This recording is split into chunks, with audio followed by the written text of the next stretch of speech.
Welcome back to the shop. In today's video, I want to show you how I made this Mario-inspired wall art. Let's jump in and see how it came together. I prepared the stock on my table saw sled using a stop block to keep all the pieces identical.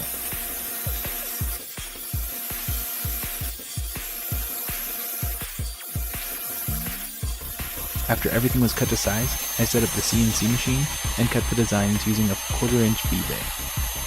The designs were created earlier in Inkscape, and the toolpaths were generated using a program called ESTLCAM. I'll leave links to those in the description below. They're both free programs and easy to use.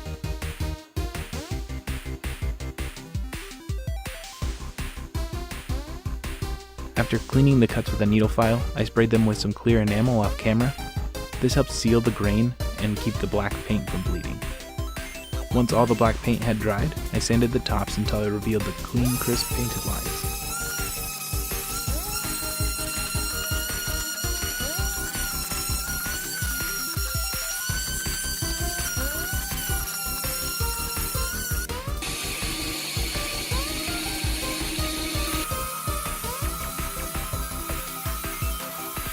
I removed the bulk of the excess material with the bandsaw, and then I went to the sander and crept up on the black lines until I got them about perfect. It took me a while to figure out what the final pattern would be, but this is what I came up with.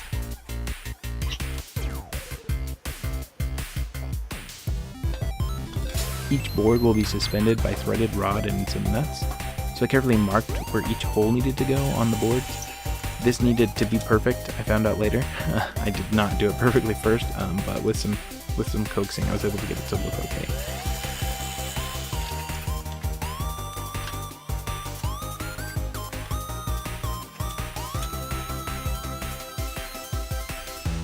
Next came my favorite part of this project, and this technique turned out to be awesome.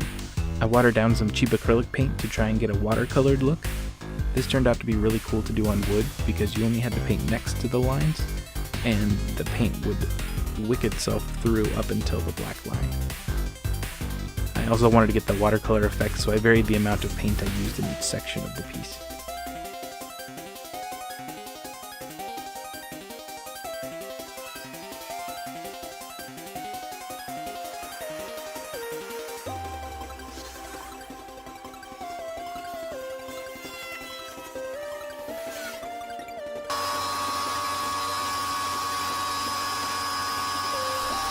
After sealing the paint in with some more clear enamel, I used a torch to hide any misplaced paint. It's really just the easiest way to avoid sanding and hide my crimes.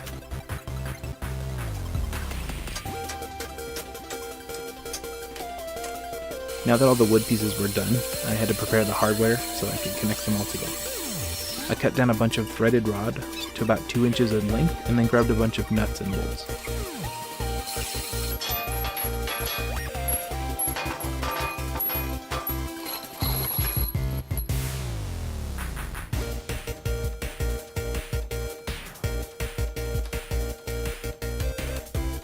I used 5-minute epoxy to glue all the threaded rods inside of the wood. I used 2 nuts between each tile to help keep the spacing consistent.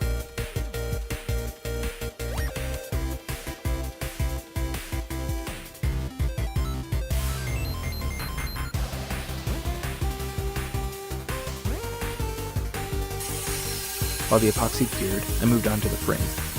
I cut the miters on the square steel tubing. This cheap Harbor Freight saw cuts like butter. I love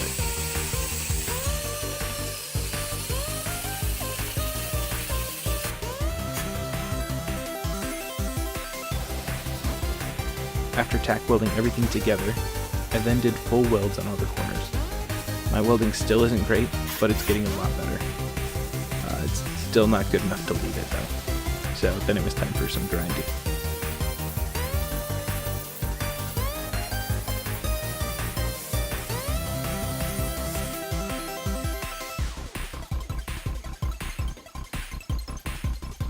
I set the frame on the finished piece and marked where all the holes needed to go.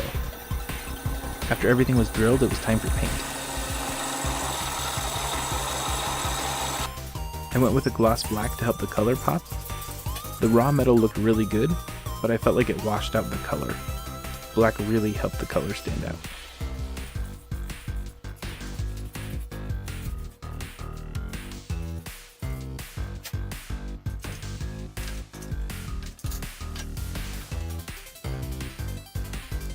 Then it was time for final assembly.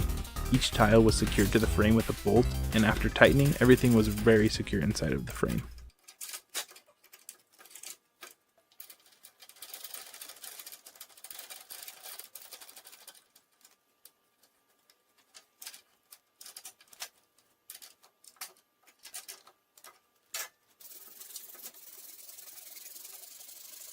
I sanded the corners and edges to expose some of the metal because I liked that look, and then I did one last coat of clear enamel to finish it off.